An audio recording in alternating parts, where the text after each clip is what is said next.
we'll be discussing now the first chapter of statistics and probability.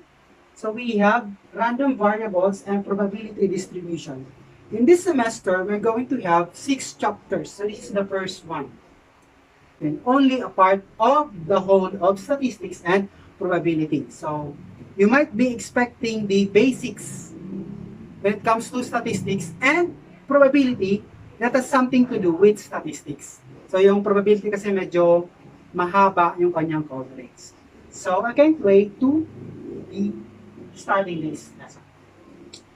Okay, session objectives. So the first one is illustrate random variables. Number 2, differentiate discrete and continuous. Number 3, illustrate a probability distribution. Number 4, compute probabilities corresponding to a given random variable. 5, construct the probability mass function of a discrete random variable in its corresponding histogram. Okay? Number 6, illustrate and calculate and interpret the mean of the discrete random variable. 7, solve problems involving mean of probability distribution. 8, illustrate, calculate, and interpret the variance of discrete random variable. And number 9, solve problems involving variance of probability distribution. Okay, activity number 1. Moreover, let's have the activity. Okay, list down the sample space for a given experiment. So, tossing a die. So, we might have possible answer. It might have phase 1 up. It might have phase 2 up, 3 and 4 and 5 and 6. So, listing all the sample space for tossing a die, we can have 6. Tossing 2 coins. So, in a coin, we have a face of a head or a face of a tail. So, having 2 coins, how is that going to be listed? So, we might have head for the first coin, and you might have head for the second coin. Or we might have tail for the second coin. And for the first coin, we have head or parang tail on having 2 coins tossed.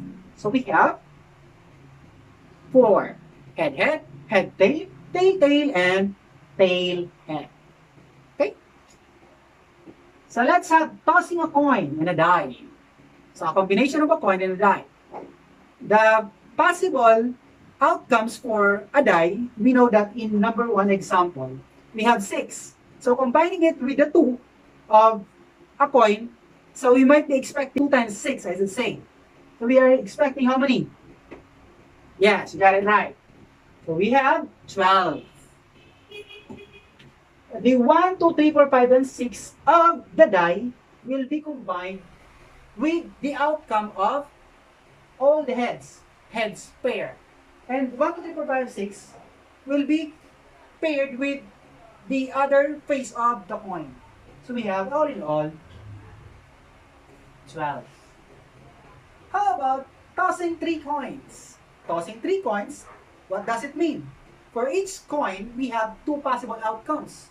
So we are saying that if tossing a die and tossing a coin is 2 times 6, we can also say the same with this one. Tossing 3 coins, we have 2 and 2 and 2. Head, tail, head, tail, head, tail. So we're expecting how many? 8 possible outcomes. Tossing 3 coins. Maaring pag-toss mo ng coin, para-parang head lumabas. Or, tossing it another time, we have head, and tail. Head and head for the first 2 coins, and for the third coin, we have tail. We might have that. Sir, are we going to expect after tossing 3 coins 8 times, we're going to have these outcomes? No. These are just the possible outcomes. Wala nang iba dyan. Unless, of course, bias coin that they have both tail, and head. So, we call that salitang kanto as doble cara. So, dalawahan sila. Okay? So, number 5 example, we have drawing a card from standard deck of cards. Standard deck of cards has 52 cards. So, if we do have standard deck of cards, it does mean that we do have a non-standard deck of cards. So, what is this? A non-standard deck of cards has jokers and other cards which are not included in the standard deck of cards. So what are those in the standard deck of cards? So we have the ace, king, queen, jack, and 1 to 10 numbers. So we have their symbols. Clover. We have 13 cards for clover, 13 cards for hearts, yung red hearts, and 13 cards for spades. And we have also the diamonds. Two blacks symbols and two red symbols, diamonds and heart. And the other one is clover and spades. So drawing a jack from a standard deck of cards, what are those possible outcomes that we could list? The possible outcomes are just the jack of heart, the jack of diamond, the jack of spade, and the jack of club. Tossing a pair of dice. So dice CE is a plural form of D-I-E. We do not say dices. If you do have 6 possible outcomes for one die and 6 possible outcomes for another die, tossing it together in one chance, how many possible outcomes that we are expecting here? The possible outcomes for tossing a pair of dice is how many? Yes, you got it right. That is just 6.6 or 36 outcomes all in all. So we have 1, 1 on the first die and 1 on the second die. 1, 2, 1, 3, 1, 4. So each number of the first die will be paired to the 6 possible numbers of it, pairing it to the second die. So the same thing with 2, 2, 1, 2, 2, 2, 3, and so on and so forth. And 6, 6, 1, 6, 2, and 6, 6. So we're gonna have, all in all, 36. So we're going to play tossing a die. You already have the idea what will be the probability of having 1, 1. So 1, 1 is just one of the combinations of tossing a die that might be an outcome. So 1 over 36 probability. Yung chance. Okay, so drawing a joker card from a standard deck of cards. Joker is not included in the standard deck of cards. So we are not expecting to draw a joker. Instead, we have, for this one, a null set. When we say a null set, we cannot list something we could not find in the sample space that we are trying to list the possible outcomes. So, null. Let's consider this wheel having 1 to 8 numbers and equally divided pies of the circle. Ibig sabihin, hindi po siya biased. Unbiased wheel. How can we say that a wheel is a biased one? If, of course, the divisions of the pie within the circle or within the spinning wheel, they do not have same angle. If you were watching Running Man, hindi dun equally divided yung pie sa kanila. For example, if the pie is